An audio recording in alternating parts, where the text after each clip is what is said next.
So I've been in the music industry professionally for 20 years now. I think one of the coolest things, like somebody told me, the Santos just feels too like I probably asked him, you think you can get me a black Daytona? That's like $1.5 million. This is Off the Clock with Wat Chang. I'm Chad Sagris. I'm with my co-host, Blake. Blake Ray. What's up? Today we are still in Nashville, and we are sitting down with a close personal friend, Lincoln Parish. Let me kick off Lincoln's little intro.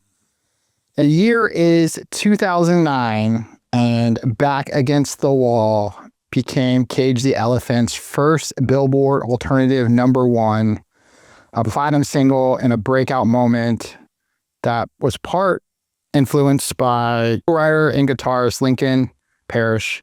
Lincoln would go on to help craft Grammy-nominated and chart-topping records, and in 2013, in the height of that momentum, and just after the release of Melophobia, which also went platinum, by the way, he stepped away from touring to focus on producing and songwriting here at Sienna Studios Nashville. Today, Lincoln works behind the scenes, founding Talkbox Rodeo, which, brings the same intensity that he had on stage into the studio. And of course, we are sitting down with Lincoln. Welcome to the show, brother. Thanks for the intro. Yeah. For having me. Yeah. We're excited to do this. Yeah, this is cool because we've been talking about doing this for, And here we are. like maybe 2 years or so. I think I met you. We were talking about September in Vegas last year. And Yeah. I think I met you maybe 3 years ago, and then we got connected, and then pretty instantly we just kind of just grew pretty close. Yeah. And then, you've been to Vegas now maybe like 3 or 4 3 times. so to see me.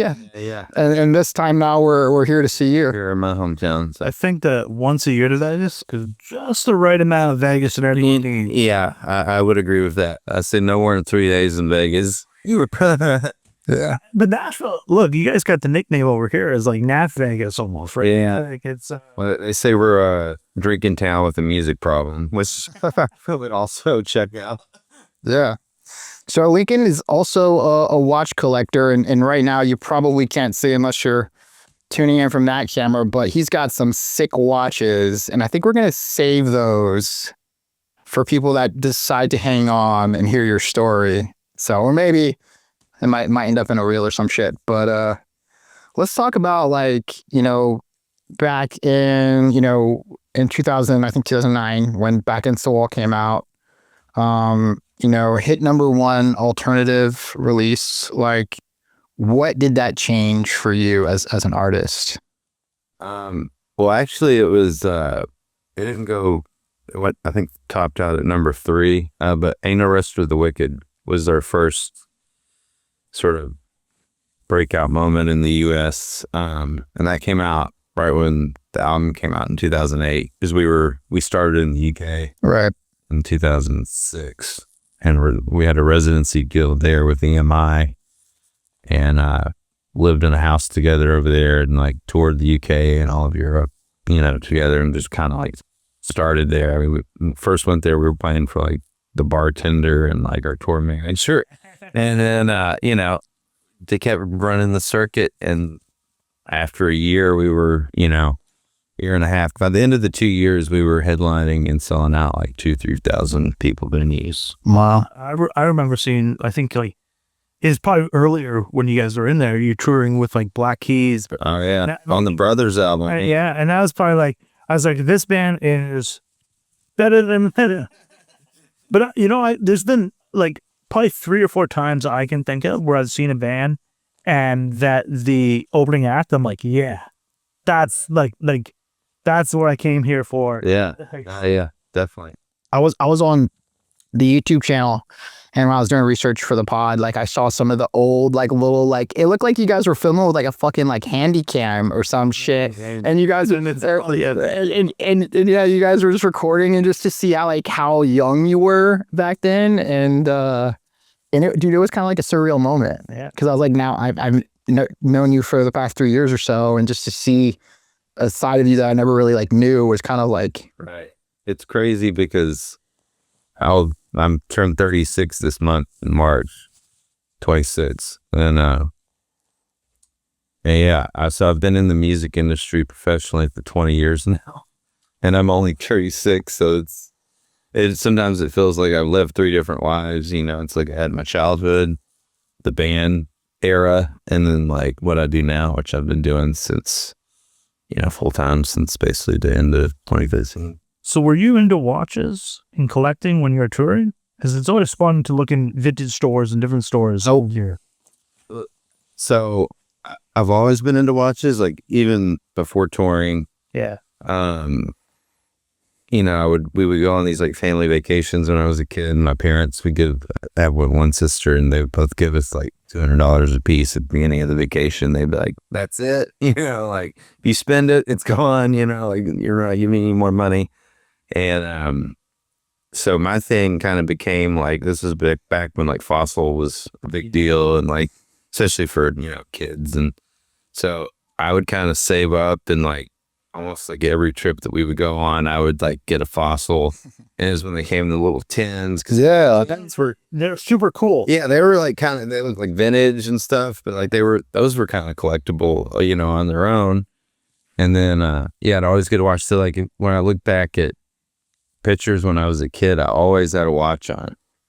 And then I quit wearing. There was a few years where I quit wearing one, and then the band, as we started to get a little more popularity, and we got to work with like some stylists. I remember we did some photo shoot, and like they would lay out all this stuff, like everybody kind of like goes and tries out what they like. It's kind of a fun day, right? Yeah, and and some of the stuff that you had to give back, and some of the stuff they'd be like, you can keep that or whatever. But there was a Nixon watch that was like a black ceramic Nixon. Yeah. And I wore that for several years, and then I kind of, for whatever reason, I think once like iPhones started to become the thing, like I was like, well, who needs a watch? You know what I mean? Because that tells me everything I need to know. But like one of the coolest things, and sorry if this sidetracks, but nah, you're good. I think one of the coolest things, like somebody told me one time we were talking about watches, was like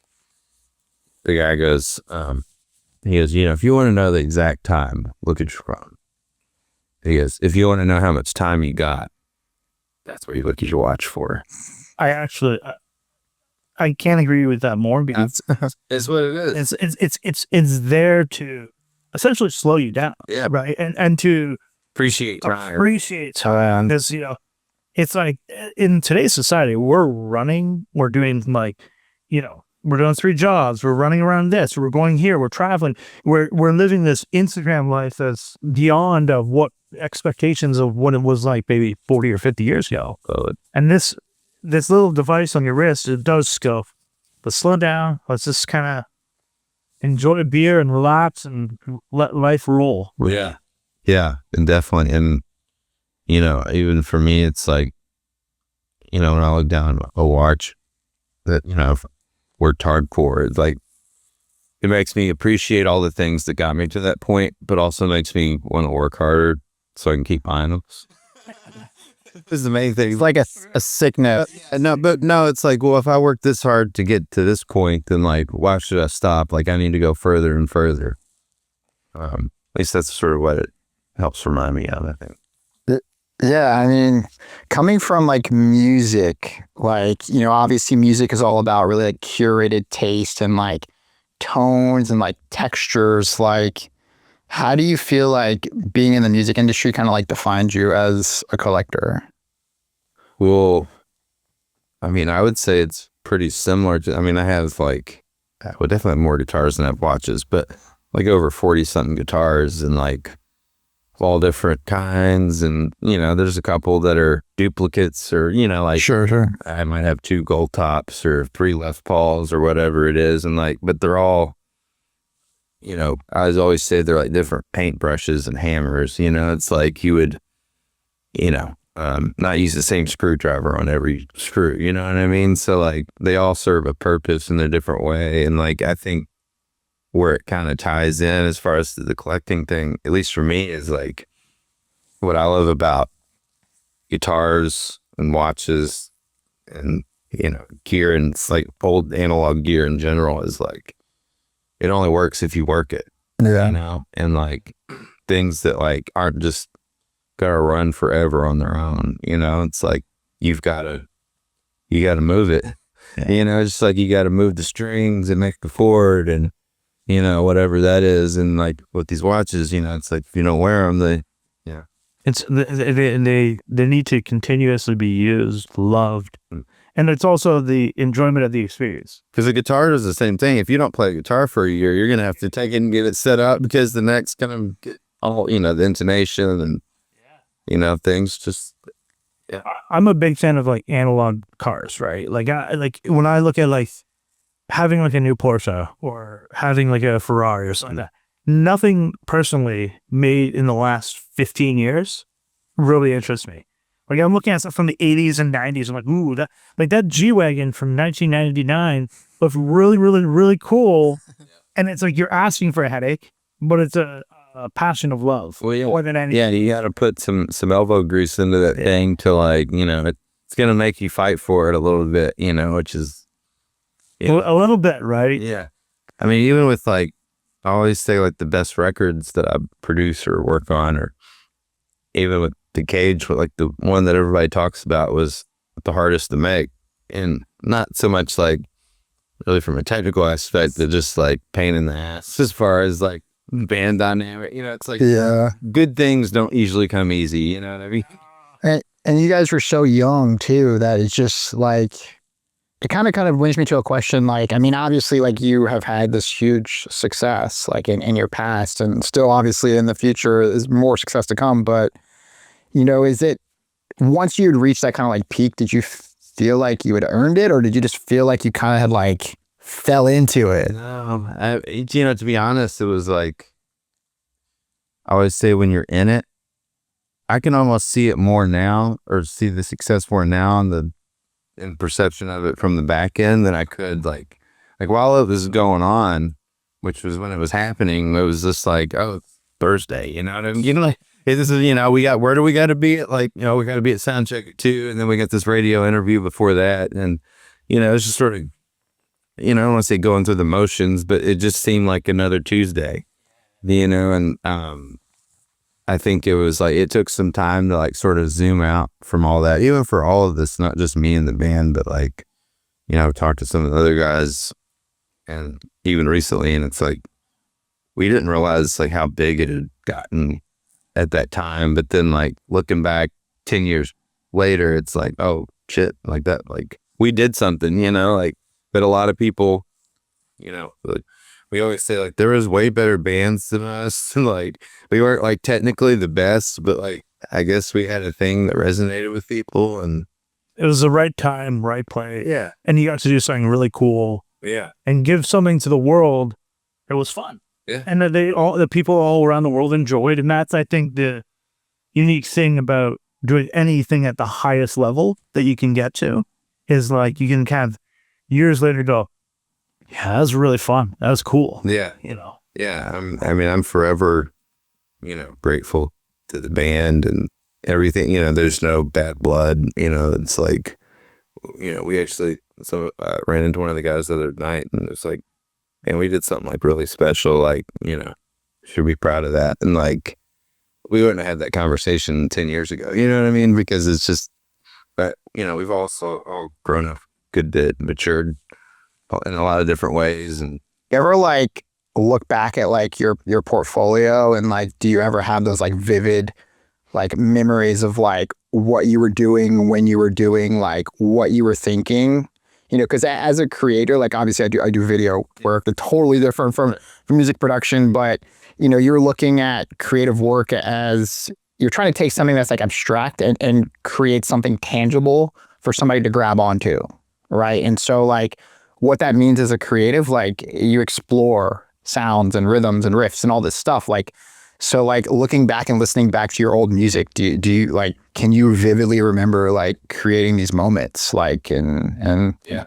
And like, if obviously looking like hindsight's 2020, but like, be like, why the fuck did I do this? And somehow this fucking worked, you know? Like, yeah. No, definitely. I mean, I pretty much all the albums and songs I can remember the day we did it. I mean, one of the most vivid memories is when we first heard Ain't No Rest for the Wicked back in the studio, which that was on our first record album. So like, you know, it was cool to just hear everything back. But I remember we recorded that song in like 4.5 hours. Wow. And then like Jay Joyce, our producer, was like, y'all get the fuck out of here. And he's like, be back tomorrow at 11. And so we came back at 11 and he'd kind of done the quick little like rough mix on it, and we listened back and like we all just kind of like looked at each other like, it's going to be a hit.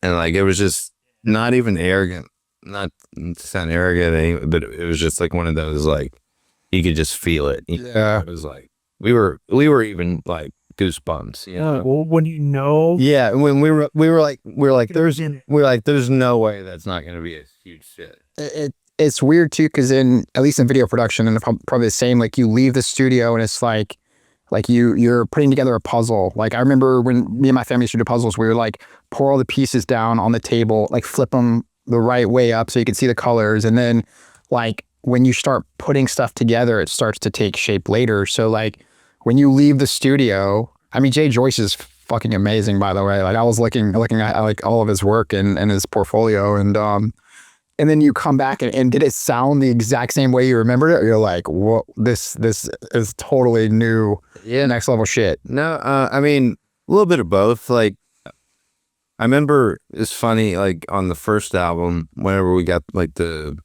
first round of mixes back from Jay, of course, you know, I grew up on 90s rock, a lot of that stuff, which those records sound incredible. But when I heard Jay's mixes back, I was a little disappointed because I was like, it wasn't the mix. It was just like, it was embracing who we were as a band. Sure. And like, I had to realize that we weren't Matchbox 20 or we weren't the Wallflowers. And like, so we weren't going to sound like that. And like, that was actually a good thing, you know, because that's what made us unique and stand out from, you know, because I think a lot of people are almost just trying to recreate stuff that other people have already done.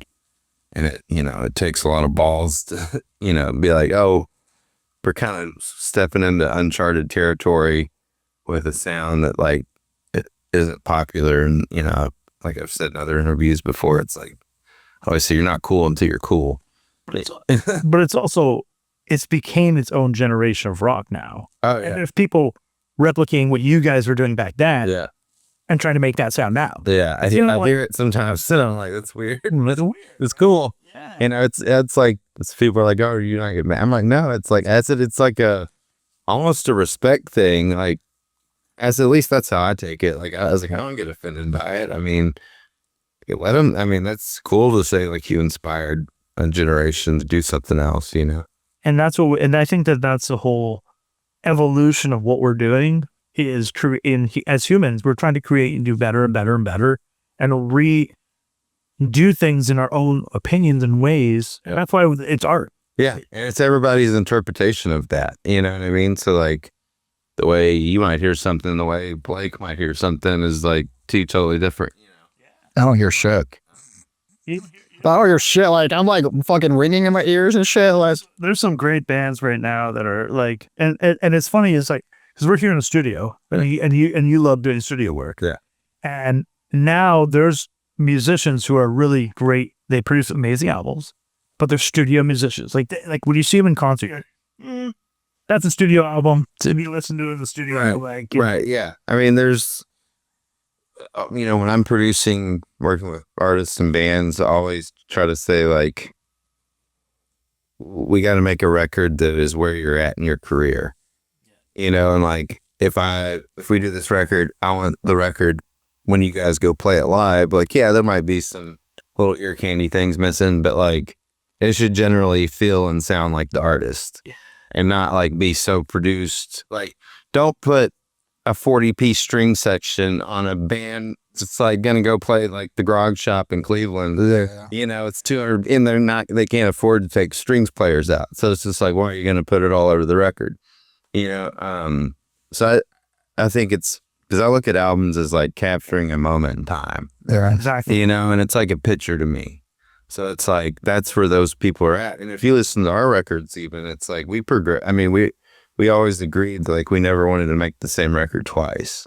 And like, so we constantly, you know, tried to evolve and be something not totally, I mean, it kind of had a similar thread, like it's these guys, but like we didn't, it just tried to keep the ball moving forward, you know, and like, and each album was sort of like a different picture of us in different like eras. And like, I remember we did Melophobia and it came out, you know, it was, you know, compared to the first two records, it was a little more chilled out, a little more mid-tempo, like not as, we had a couple like heavier things on there, but like it wasn't as like our second album was real punk and It's hard. yeah, it was kind of brash. And like I remember some people saying to me like, I mean, what happened to all the, you know, the saber-tooth tiger and like all that kind of stuff? And I was like, and you know, I was like, it's hard to be angsty and pissed off when, you know, like you start making some decent money and like, you know, it's like you have a nice house. Like I was like, we're just not that pissed off anymore. That's fun. That's But you know, when you're like, I was 15, 16, the band was first starting, we're all like full of piss and vinegar and like, yeah, we were like, fuck, yeah. So I got a nice car. I got a house. I can buy a watch, laptop. Not really much really to be upset about. Let's have a little more fun. Yeah. So something too that's kind of has me kind of spinning is like, you know, obviously like when you were getting into music and you were young and, you know, as a creative, like to me, I look at like putting my fingerprint kind of on something and like whether in music, it's like defining your sound or like, you know, defining what makes Lincoln like sound like Lincoln. So like now, like you're working with so many different artists, you know, you're not kind of conforming to the same sounds that you've been working on. It gives you kind of a wider portfolio per se. So like, Palette. yeah. So like, what is it that you look for when you're looking, like working with a new artist and like, what is the Lincoln fingerprint like sound like, look like, feel like? Like, do you find yourself finding similarities in between each of your projects or? You know, I think there's, there can be like, if you really listen for it, like some sort of thread that, you know, if you really, really listen to everything I've done that you might be like, oh, this sounds like a Lincoln thing. But generally, like I always say, like I want every artist I work with, and because the artists I work with are so different, like I want their DNA to be on it, like more than like, you know, I don't want it to just be like, oh, I put them through the Lincoln machine, Like whitewash shit or something. yeah, and just like made everybody the same. Yeah. You know, because there's some producers out there that, you know, they just put their treatment on, and it's just sort of almost like a template, you know, whereas like I don't do templates with anything. Like everything starts fresh. For me, as far as like deciding like who and what I'm going to work on, even if it's not something I would have liked maybe, or I had to find a common thread of like, there's something about this I really like. Yeah. Not like what I would typically listen to, you know, but it's like, you know, the song's got to be good, you know, the singers, there's something in there that makes me believe in it. Yeah. You know, and like, I think that's the most important to me. Is that part of the reason also why you kind of like moved on from like working and touring and all that, like from the band, because you just wanted to try something new or different, or just kind of wanted to express yourself in a different creative direction? Kind of all that. I mean, part of it was I was sort of over touring. And, Yeah. I always say like the band was like my college, you know, like. Yeah. Chad's on fucking tour. I don't even know how he does that right now. I want for all work. Yeah. This guy's a touring watch sensation here.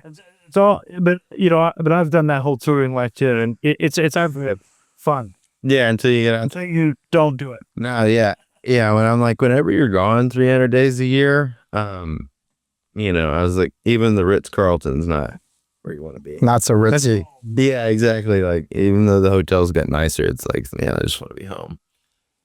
It's I think that it's really interesting though that full circle that you came back, you did this, now you're getting into a hobby of collecting watches, which is just another added of perfection, right? It's like music trying to get to the perfect sound, the perfect notes. And now you're on the journey also, it looks like, to wanting the perfect watch. Right. Which, you know, From your Fossil to Rolex, it looks like. Yeah. And, the itch never stops. You always say, oh, this is the grail, and then you get it, and there's never, it's never. But that's also how my whole career's been, is like, and I think that's always what sort of driven me forward, is like, I've never been content, which is probably, some people would argue that's probably not a good thing, but like, I don't know, complacency is, I feel like that's I'm right up there with you. Yeah. And it's fun in chasing that grail watch or chasing that grail job or anything. If you have that entrepreneurship and that spirit, it's never enough. Yeah. You just want to keep going and going and going and going. Yeah, because like I always say with the band, I remember when we first started, we were like, man, if we could just sell out 500 a night venue, and then we did that. And then it was like, oh, if we could do 1,000 a night, then we made it. And then it was like, then 5,000, and then arenas, it just kept, nothing was ever enough, which. What was the biggest crowd you guys ever played for, you think? Like 80,000 people. 80,000. Soccer stadium in South America. Yeah, you did like Coachella and like Bonnaroo and like all that stuff. Yeah. All the, we did Lollapalooza South America. You did the Jay Leno show, right? Leno, Letterman. We did Letterman like 3 times when I was in the band, and yeah, basically got to tour with all my heroes. And who's your biggest hero that you guys toured with? Foo Fighters was definitely. Yeah. Oh shit! Yeah, and unfortunately during that tour, our like second show in, our drummer's appendix burst. Oh shit! And he had to like get like life flighted from like Utah back to like Nashville, and then. And he had got infected, and anyway, we were like this second day of the tour, and we're like, well, what are we gonna do? Like, and so we called a friend out that was out in LA as like a fill-in drummer, but he couldn't come out, like he couldn't be out until like the next day. And so like we're like on the bus, and like we were gonna have our monitor play drums, because he's like, I played drums in high school. Like fuck it. Like, pretty sure the Foo Fighters, a couple good drummers. So we're on the tour bus, and like our tour manager comes from the back lounge, and he's on the phone, and he goes, hey guys, he's like, somebody wants to talk to y'all, and puts it on speaker, and it's Dave Grohl. Oh shit! Yeah. And Dave goes, here, y'all need a drummer. I was like, yeah. We might. He was like, mine. He goes, I've been sitting on my bus with my drum pad, and he goes, I've already like, aren't we all set? Oh shit! He was like, y'all mind if I play with you guys tonight? And he was like, and also like we were doing the 2 nights with him at the Forum in LA. Whoa. And he said, he was like, I always want like to do something special at one of the LA shows. So he goes, can I play with y'all one night in LA too? We're like, fuck yeah. It's like, bro, just stay in the hospital bed for like a couple weeks, like. And this is how great he was. Is he even that afternoon? This was like probably noon or 1 o'clock, and we I think went on at like 7:30 or something. We were second on or something, and he's like, all right, well, he's like, yeah, we'll get the crew to like set up a practice room. And he came in and like ran the set with us twice. Oh shit! They came and sound checked with us, and like definitely the coolest band, and like the most humble band out of all the bands we ever toured with. Dude, I gotta ask, like you're playing a fucking guitar in front of 50,000 people. Like I can't even like talk in front of like 10 people in a room. I can't either. Dude, probably could put a guitar in front of me. I can't even imagine like your body, like your nervous system. Like, are you like fight or flight? Like, are you like sharp as fuck? Are you like distorted as hell? Like how do you like? What is your body like? Tell you in those moments. So like at that point, it was just sort of went into autopilot mode, and it was like all muscle memory. Wow. It was like you didn't really have to like think about it, and that was the best. Like if I do play any shows out now with anybody, or just even play on a song or something that I've done, I like, I don't think you can ever over rehearse, but I make it to where it's like muscle memory, so that like when I get up there, I'm not thinking about it. But then once you get off stage, is it like you just like be like, oh fuck, like I didn't even experience that? Like, I mean, some of them some of them were kind of like religious experiences where you're like, what just happened? Yeah. Then others were sort of just like another night, you know? But like, it was really, I think we fed off the crowd energy and like what they were giving back to us, you know? And like, you know, there'd be some nights that were a little weird, but I was thinking about like this last trip that you did to Vegas, and like I came with you to the festival, yeah. and like, you know, there I was, like I have had Cage stuff on my Spotify for like a couple of years now since I met you. Like I'm not like very musically inclined, right? But then like getting to see you play your song with Marty Fredrickson, like I was like, this is probably like never gonna happen like in the real world ever again. Yeah. And I was just like, I was talking to my wife about it, and I was like this is like probably like once in a lifetime thing. And that's the beauty of music.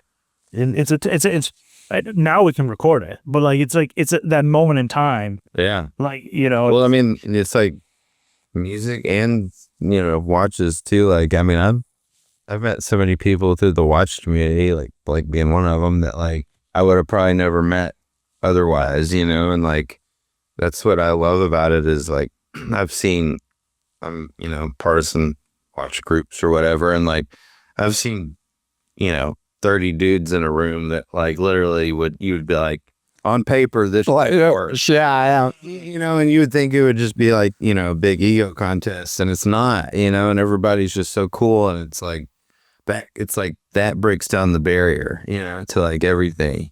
The way I'd describe a lot of watch meetups and watch events and people who collect watches is if it was a high school, nobody was eating lunch. They were everyone was at a different table, and somehow as adults we're like, do you see that? It really ticks me well. This guy would be kicking that kid's ass, and like this would be the one that like, you know, steals your lunch money, and like, wait, that's one table, this is another table, that's a table. But now as adults, it's like we can all eat together. We can all eat together and really enjoy this hobby. Yeah. And somehow there's a crown, you know, on that table, at least, that brings a lot of people together. There's that Rolex crown of the bridge. Yeah, for sure. That's fun. Yeah, I mean, I think we're just leading right into watches at this point. Like, you know, looking at your collection, like clearly you're a long-term. It's like that's 8 months, like that's a 6 month away, like that's a 4 month away. Like clearly you're thinking long-term. So yeah, we're gonna have to do some cut-ins here, but walk us through what you brought. And it's very Rolex heavy, as some of you guys will. It's mostly what it is. That's all. Besides just RR. It's not a terrible thing, Dan. Oh yeah, I do love other brands. I just haven't got there yet. I really want to get some lace. Are you?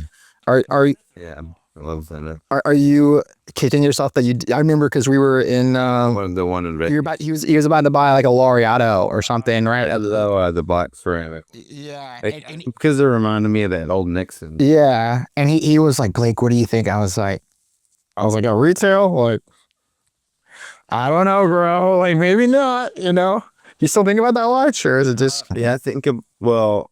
Oh, you're talking about the one, the GP. Yeah. Oh yeah, the chrono. Yeah. It was a GP ceramic Laureato chronograph. I think there's a time that you'll get that, but yeah, retail. Yeah, and then Zenith. It was the Defy black ceramic. Yeah, sorry, that's super nice. I got really close on both of those that trip. Yeah, either drink more or hit the tables harder. And that maybe when it was like, dude, he was a couple of drinks in at that point, and I was like, bro, like, I love you. Please don't buy this right now. Like, I would hate to see you piss your money away. Honestly, my justification was like trying to get something else. It was like, I think the retail on it at that time was like 18.9. Yeah, it was high. It was high. And you know, the black 126 Daytona was like 15.5. And so I literally texted and called my AD here in Nashville, and I was like, hey man, like, I'm either gonna get this GP or do you think you can give me a, you know, Just black, yeah, but do you think you can get me a black Daytona within a reasonable, amount of time? Because you had told me that you were considering a Daytona. Yeah. And I don't think I've ever seen that you own that watch, or at least until now. Yeah. So that's like a full circle moment. So yeah, I was like, and I remember he called me, and he was like, don't. Yeah. And I think they sell GP now too. Not to talk negatively. No. Yeah. But anytime that you have a chance to buy a Daytona, just wait. Yeah. If there's one in the pipeline, we'll just wait. Yeah. I felt really good about the relationships that I built with him, at Finks here in Nashville. And so,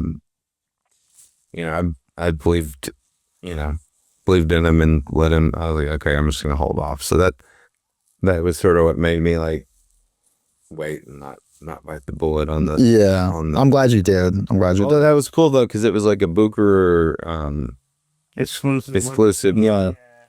But yeah, I'm glad I waited. This kind of was more gravitated towards the black dial on the new reference. Yeah, I think I like the white dial on the previous reference better. Yeah. But I have both, but both in white dial. Yeah. So I have a Panda, and then I have the big Panda. Yeah. The skinny eyeball Panda. I like the old reference. I like the first reference that they did in the straight. Yeah, me too. Better. I like the thicker. For the Panda. Yeah, the thicker liner, lined up kind of. Black. Yeah. You're lucky. You got the right one. Yeah, it just felt more like me. Felt like it was a little more rock and roll. Yeah, with the black is rock. Yeah, black rock and roll. Let's go with the leather jacket. Yeah.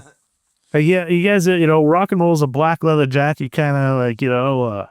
Right? So that I would turn a Panda down just for it. If you're listening, I think the watch I've seen you wear the most is the Day. Yes. Like that just seems to be like glued to your wrist. Yeah, I think. This was,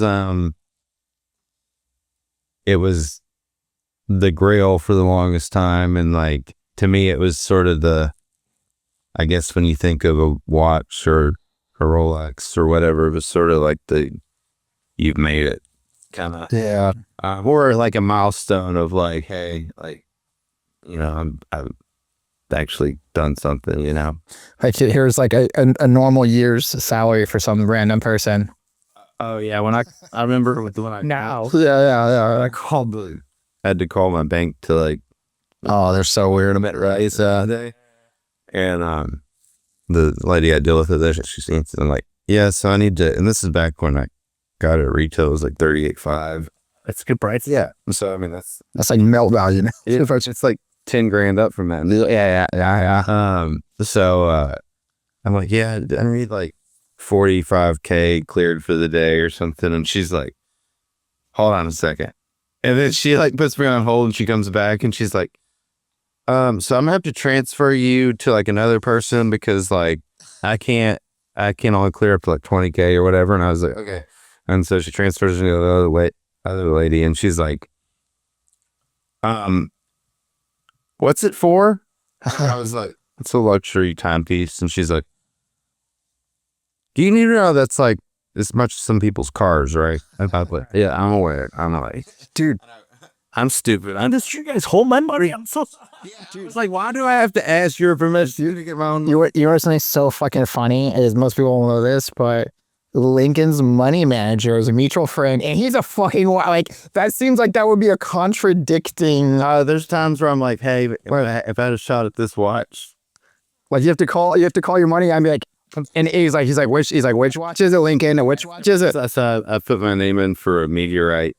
The new one? Lex Daytona. Oh shit, yeah. And I mean, I know that's a long shot, but I put my name in for it and I hit my Leo, my money guy, money dad. Yeah.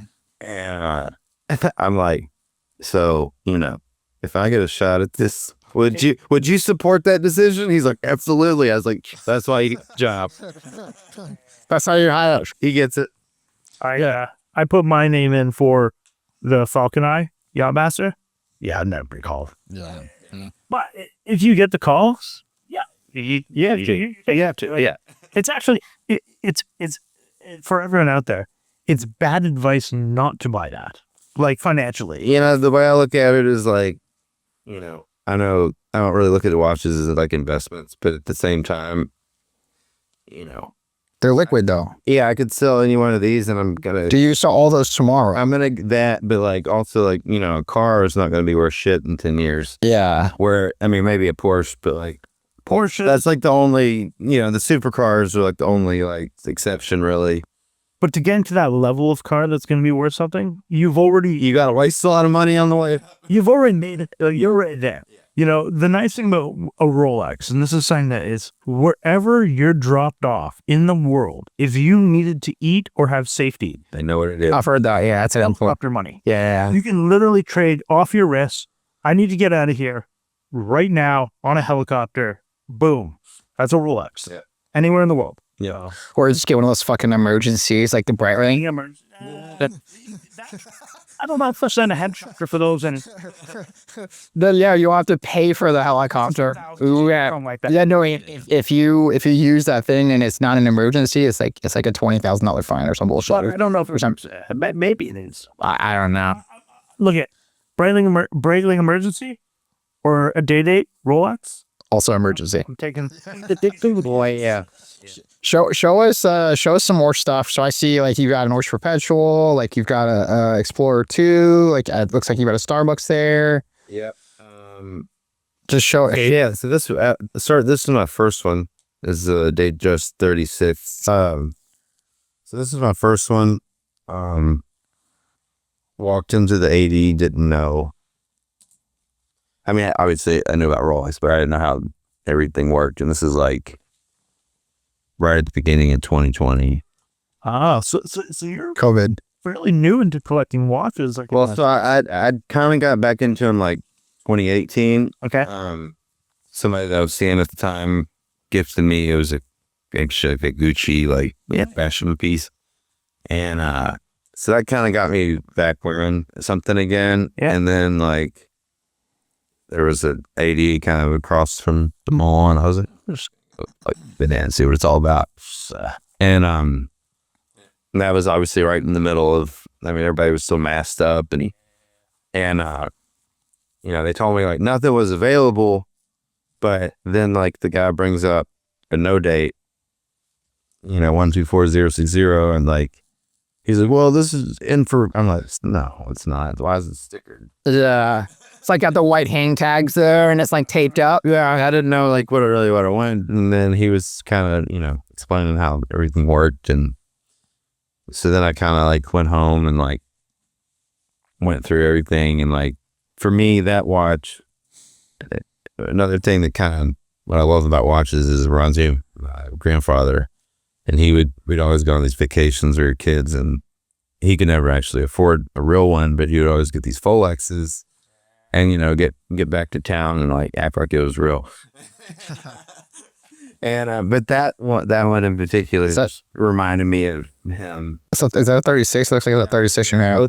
Both DJs I have are 36. But I think with any Datejust, having that 36, it does remind you of your father, your grandfather. Or That was the size back then. it's the size, and to me, I don't mind wearing a 36 millimeter, but it's very interesting because it's like, especially in two-tone, Yeah. it's like that was the watch that everyone Yeah. and still to this day, look, it's an iconic timepiece. I think when you think of like, if I didn't know anything about Rolex, like maybe I thought of Rolex, actually the first one that would come to my mind would be the champagne gold dial with two-tone. I Pablo Escobar. Yeah, exactly. Yeah, exactly. That's the one that like before I even really knew, that's like the one that just comes to my mind, you know. I think it's, you know, like the president Jubilee or president band, like it's just like that is the Rolex, and it's like Miami Vice or you know 80s. Yeah, you don't think of an Explorer 2. Never. Yeah, it's as great a watch as it is, and like, you know, it's the last real tool watch in my opinion. That's the 42. Yeah. That thing is so big for me. You know, I thought it would be for me, and then like It's weird. It just works. Did you get a lot of wrist time? Like, just What ton? I mean, what gets the most wrist? I mean, probably the day. Is that? so it depends on what I'm doing. As far as like, if I'm in the studio, like Pepsi and working with artists, it'll either be like the No Day, the Pepsi, maybe one of the subs or the Daytona. Yeah. I don't like wearing a lot of the gold stuff in the studio. Yeah, it's kind of. Yeah, because I don't want to. If I'm gonna be like moving amps that day, hit it on something. Like some days if I'm coming in by myself and I'm just working alone and I know what I'm going to be going, then I'll wear the Day or my newest one is this. That's the root beer 4.0s GMT. This is my most recent pickup that I got. It's December last year. So, Oh shit! Nice. yeah, this thing's a beast. It's a chunky boy. Thick, Yeah. dude. I was remember last year, in Vegas. It's like a half pound.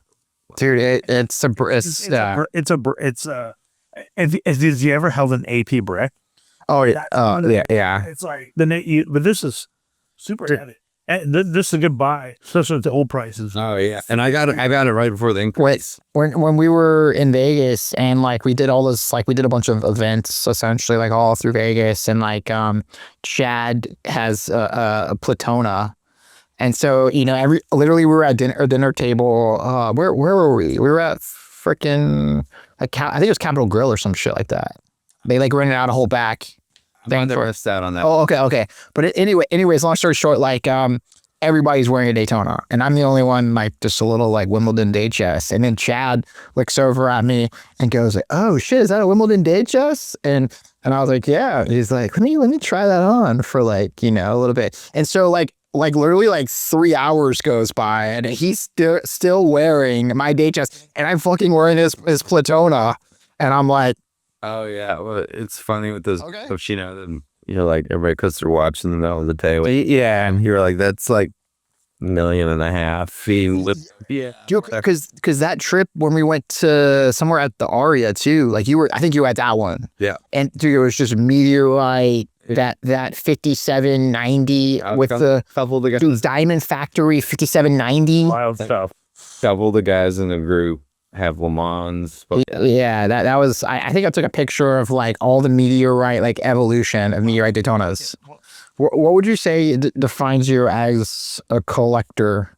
So obviously we see all your Rolexes, but like if you could define your journey as a collector, like, and then maybe talk about even some of the timepieces that like are on your radar that like.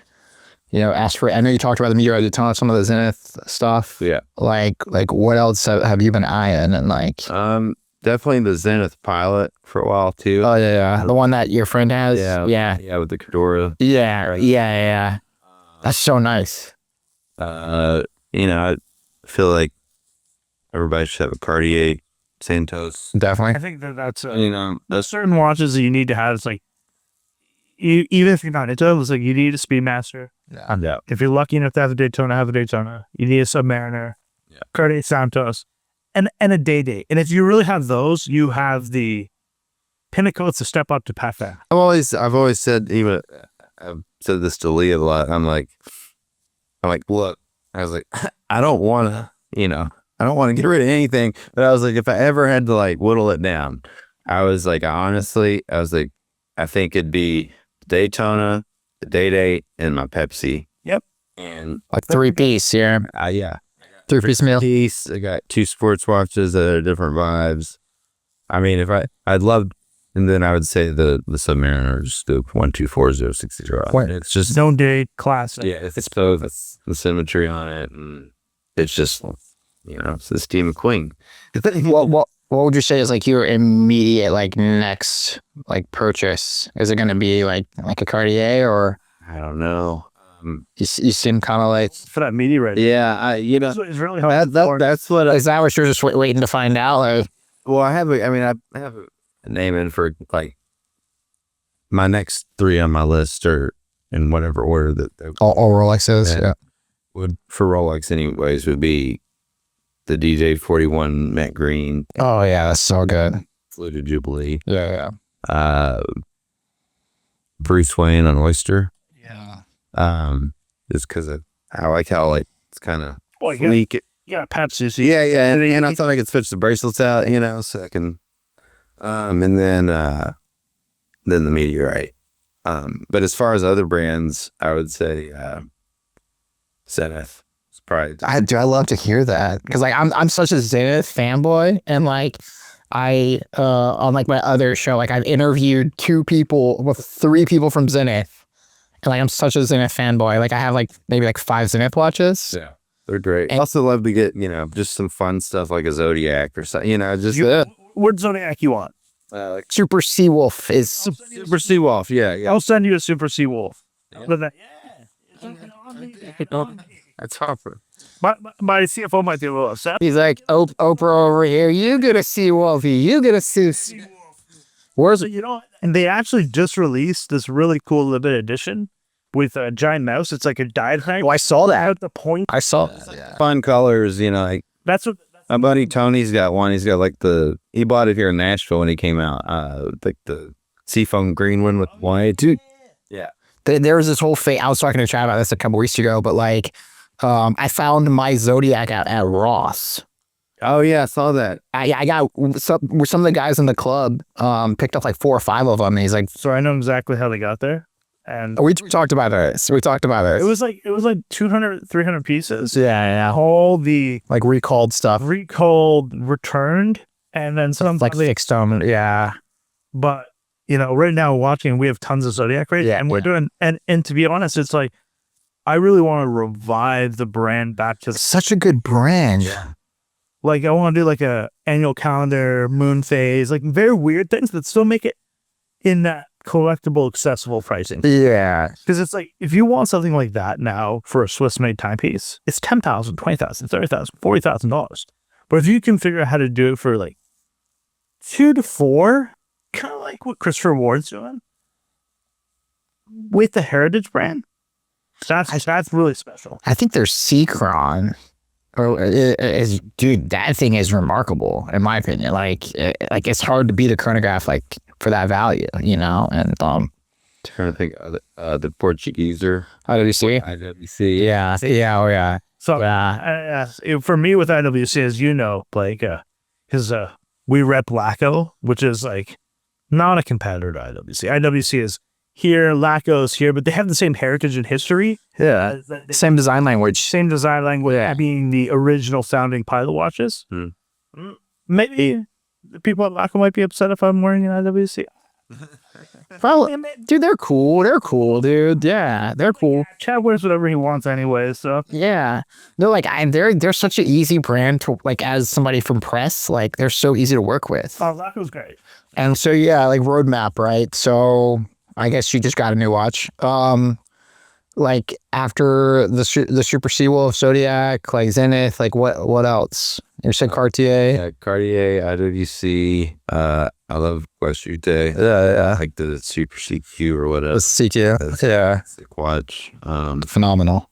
I love. I even love Panerai. Like I think I might. Me and you might be the only.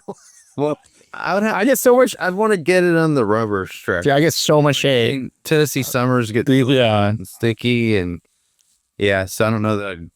I mean, they're beautiful on the leather, but They're so expensive. it didn't know The that. price, like what you get.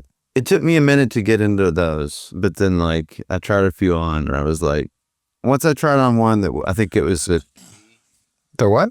Luminor Due? Yeah. So they, the design language for Panerai is so unique, right?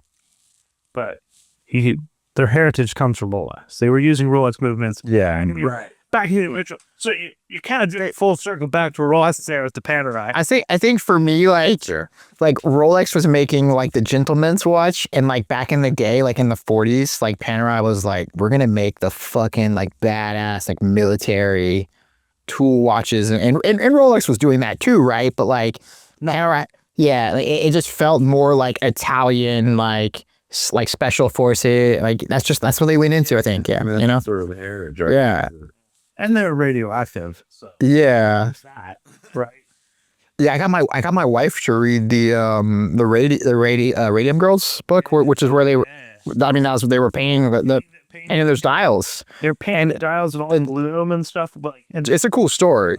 the block pickers would like lick their brush. Yeah, all the ladies like got cancer and shit. Like it's a terrible story. But then after my wife read that, I was like, oh yeah, by the way, like he knows Panama, right? In Switzerland, still to this day, they come and they test and they check the factories if they have, because they've been, some of those factories are 100 years old. Yeah. And they had radioactive things. So they actually came and they check and they inspect it and make sure it's clean It's properly. almost like asbestos, kind of like. Yeah, if they find like an old dial, but you could be in trouble. Yeah. Like it's pretty wild. But Yeah. I mean, at least now there's no radioactive materials like tritium, but it's glass tube. Let me check. Very, but yeah, I think at some point this would be probably further down the line, but I'd love to get like something that, either like a JLC reverso so I love those. or a cardiac tank, just to have that vibe. I got them. That is a piece that I feel like is so unique that Sorry. No, go. Please go ahead. all right, I just feel like it's so unique that it's like, it is what it is, it's its own thing. It kind of lives in its own world. I got the Reverso thinking that it would like satisfy like my rectangle watch needs. And then I ended up getting the tank. And now I have a tank and a Reverso. So I have a tank, and I'm looking to buy a Reverso, but I have the tank with the red Stella type of dials where they did like the green, yellow, or does it green, blue, red, and black, and I bought it because I have like a 944 Porsche that's a maroony red color, and I'm like, I bought a watch to match the Porsche, Right. and I'm like, there's something wrong here, but Yeah. Tank. I always say, it's a little bit of an issue whenever like I spend more time trying to figure out what watch I'm going to wear than like my clothes that day. Yeah. The tank is a weird one too, because I have a weird relationship with it. Because I first started off with a steel tank, and then I got a gold tank, and then I had a steel and a gold, like at the same. And then I'm like, this is fucking stupid. Like, why do I have two? And then I got rid of the steel, of course. And now I still have my Reverso. And dude, like between the tank and the Santos, like for me, like it's just the tank. Yeah. Like 9 out of 10 times. I don't know what it is, but it feels like for me, and I'm probably gonna get murdered for saying this on the internet, but like, the Santos just feels too like cookie cutter, even though the tank is like still cookie cutter, but it feels more like rare in Cartier form, because everybody has a Santos, right? I've never owned one. Maybe one day, but. Yeah. Right now, I think that we should, before our cameras overheat. Yes. And we want to thank you for coming here.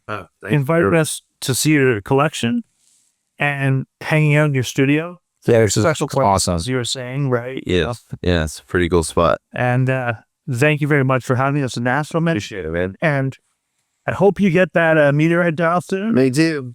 We'll see. Yeah. Put it out in the ether. Yeah. Put it on the ether. Guys, this is another episode of Off the Clock by Watch Gang. And check us out next podcast, and hopefully you got some cool guests lined up. Get some pretty cool guests lined up. Yeah. Awesome. Thank you so much, Lincoln. Appreciate it. Thank you for having me, guys.